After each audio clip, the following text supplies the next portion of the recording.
Hello everyone and welcome to today's video. Today I'm going over some new polls from the state of Georgia for the 2026 U.S. Senate race that show where things stand now that current governor of the state of Georgia, Brian Kemp, will not officially be running.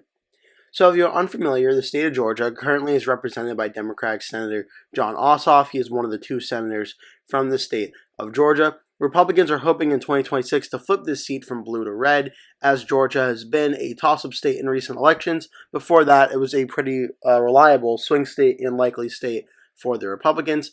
One hope Republicans had was that Governor Brian Kemp would run for this race, but he has ruled out that he would not be running.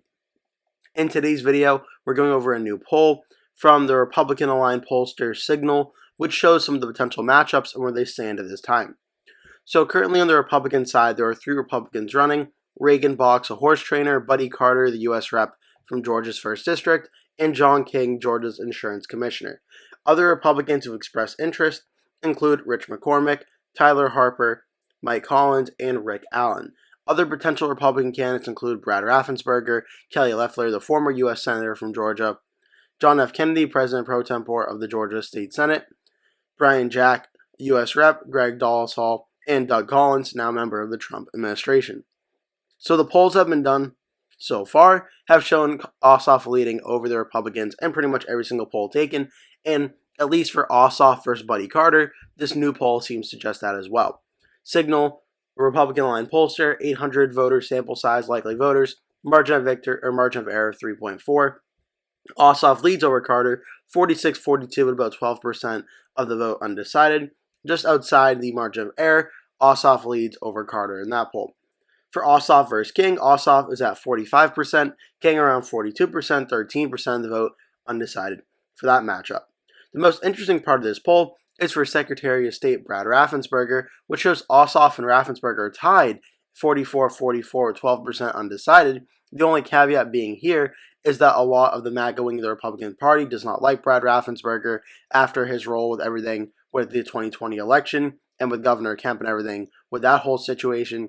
If you want to look more into that, there's more informed videos and sources and stuff than I could tell you in this video that goes over it more in depth. But Ossoff versus Raffensperger shows that would be the most competitive matchup among Ossoff versus a Republican. But would Raffensperger A, run, and B, would he be able to win the Republican primary due to everything that happened surrounding that remains to be seen. But he shows the closest matchup in this poll.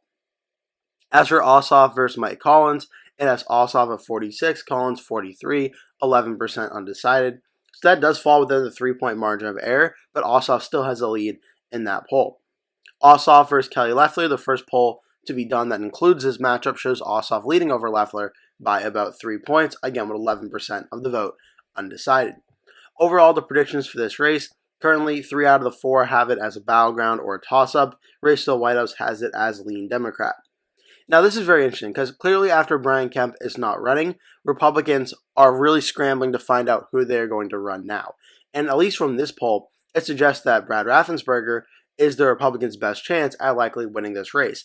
Every other candidate or potential candidate like Kelly Loeffler or, for instance, Mike Collins or even the two declared candidates, Buddy Carter or John King, are losing to Jon Ossoff in this Republican-aligned poll. Now, some of them are within the margin of error, some of them are outside the margin of error, but in a Republican-sponsored poll, you would hope the Republican candidate would be winning. And in this Republican poll, Brad Raffensperger is the only Republican candidate to be tied with Ossoff. So to me, that says, right now, if the election were held today, there's a lot of undecided vote, likely due to the fact that voters don't know who a lot of these Republicans are. Jon Ossoff has higher name recognition as the U.S. Senator from the state, and if the election were held today, Ossoff would probably be favored to win this race.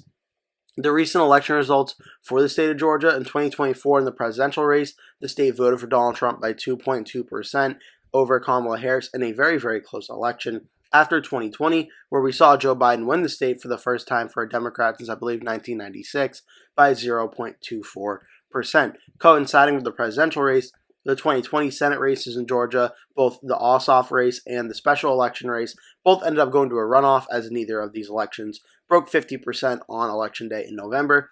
Ossoff was able to defeat Republican David Perdue by 1.2%. Warnock won by 2.1% over Kelly Loeffler. So those are the recent election results in 2020. In 2022, Warnock won re-election by 2.8%. As for the 2026 Senate map, my most recent video prediction that I did for the month of June, for June 1st, I have the state of Georgia currently going lean Democratic for Jon Ossoff at this time.